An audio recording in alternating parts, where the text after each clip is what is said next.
రేణుకా ఎల్లమ్మ దేవి నమః. శ్రీ రేణుకా ఎల్లమ్మ దేవాలయం, గ్రామం, మండలం హుస్నాబాద్, జిల్లా సిద్దిపేట.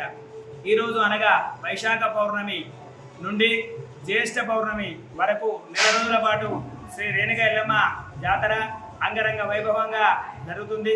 ముఖ్యంగా ఈరోజు వైశాఖ పౌర్ణమి సందర్భంగా శ్రీ అమ్మవారికి ప్రాతకాలాన్నే గౌడ కులస్థల ఇంటి నుండి ఘటము కుండతో ఈ జాతర ఉత్సవం ప్రారంభమవుతుంది. తర్వాత మరి సిద్ధ యాగం కథ, అమ్మవారి కళ్యాణం కథ, బైండ్ల మరియు అంబాల వారిచే మరి కథ చెప్పడం జరుగుతుంది.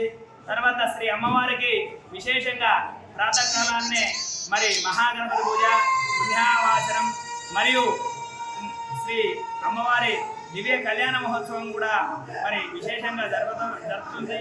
మరియు అదేవిధంగా గౌడ కులస్తులు ఇక్కడ భాషకాలు కట్టడం సాంప్రదాయం. నెల రోజుల పాటు ఆ భాషకాలు అమ్మవారికి అదేవిధంగా ఉంచి జ్యేష్ఠ పౌర్ణమి రోజున అంటే జాతర ముగింపు రోజున మళ్ళీ ఆ గౌడ కులస్తులు ఇవ్వడంతో జాతర ముగుస్తుంది. ముఖ్యంగా మొదటి రోజు విశేషంగా సాయంకాలం బండ్లు తిరిగే కార్యక్రమం కూడా ఉంటుంది.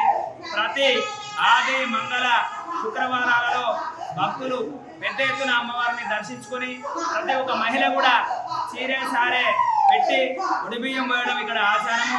ముఖ్యంగా బోనాలు సమర్పించడం మరియు పట్నాలు వేసి బంధుమిత్రులతో మరి పండగ చేసుకోవడం ఇక్కడ ఆచారంగా వస్తుంది.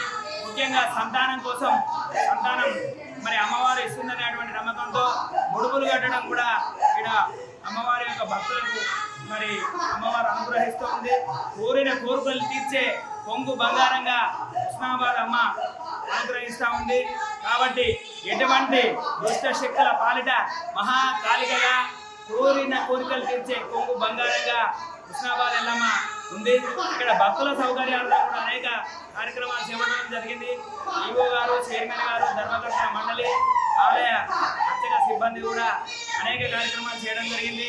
ముఖ్యంగా మరి మంచినీటి సౌకర్యంతో పాటుగా స్నానాలు చేయడానికి కూడా మరి నీళ్ళ ట్యాంకులతో నీళ్లు నింపి ఆ నీటిని అందించడం మరియు లైన్ల ఏర్పాటు, తడకల పందిళ్ళు, సెలవు పందిళ్ళు వేయడము, తర్వాత లైటింగ్ ఏర్పాటు ఇవన్నీ కూడా ఏర్పాటు చేయడం జరిగింది.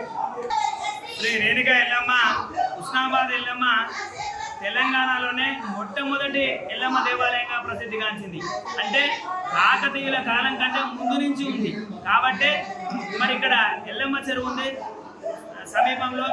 కాబట్టి అమ్మవారు కూడా అంతకంటే ముందుంది కాబట్టి ఆ చెరువుకు ఎల్లమ్మ చెరువుగా నామకరణం వాళ్ళు చేయడం జరిగింది. అప్పటి నుండి కూడా విశేషంగా పూజలు అందుకుంటూ ఉంది.